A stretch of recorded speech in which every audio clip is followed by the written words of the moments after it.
আসসালামু আলাইকুম। Hi everyone. আশা করি সবাই ভালো আছেন। আলহামদুলিল্লাহ আমিও ভালো আছি। তো আজকে আপনাদের মাঝে সুন্দর একটি ভিডিও নিয়ে চলে আসলাম।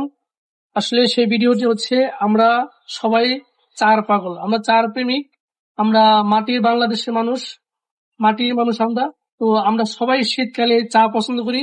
তো আজকে আপনাদের সাথে আমি একটা স্পেশাল চা নিয়ে একটু কথা বলবো। সেটা হচ্ছে দেখছেন আমার এক ভাই উনি হান্ডি চা বানাচ্ছে আর কি। এটার নাম হচ্ছে মাটির পাতিলে হান্ডি চা। এটা স্বাদ অসাধারণ, খুবই টেস্ট আর কি। এটা যে খেয়েছে সেই বুঝে সেটা স্বাদ। আসলে মাটির পাতিলের খাবার আদিকালে মানুষরা খাইতো, এটা স্বাদই অন্যরকম ছিল। এখনো এই যুগে মানুষেরা মাটির পাতিলের চা খায়, খাবার খায়, রান্না করে তরকারি খায়, সবই খায়। আসলে ওইটার স্বাদই অন্যরকম। তো আপনাদেরকে একটু দেখাবো পারেশ ভাই। ওই এই চা গুলোতে কি কি আসলে দেন একটু যদি বলতেন।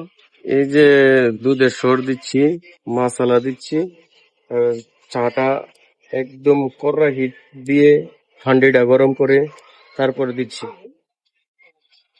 চাটা এটার মধ্যে কি আপনার এই স্বাদটা কিরকম?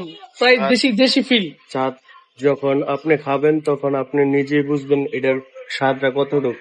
এখন আপনি দেখেন রেসিপিটা। দেখেন কালারটা গাইস, কালারটা দেখতে খুব সুন্দর বুঝছেন। এটার যে ডিসপ্লেটা এটি অনেক সুন্দর দেখেন। তো আশা করি সবাই আমাদের যদি মালয়েশিয়াতে যারা থাকেন তাদেরকে বলবো আর কি, আমাদের ভিআইপি পিঠাগড় যদি আসেন এই ছাড়া আপনাদের জন্য আমরা রেখেছি, আপনারা এটা ট্রাই করতে পারেন। সবাইকে ধন্যবাদ। আসসালামু আলাইকুম।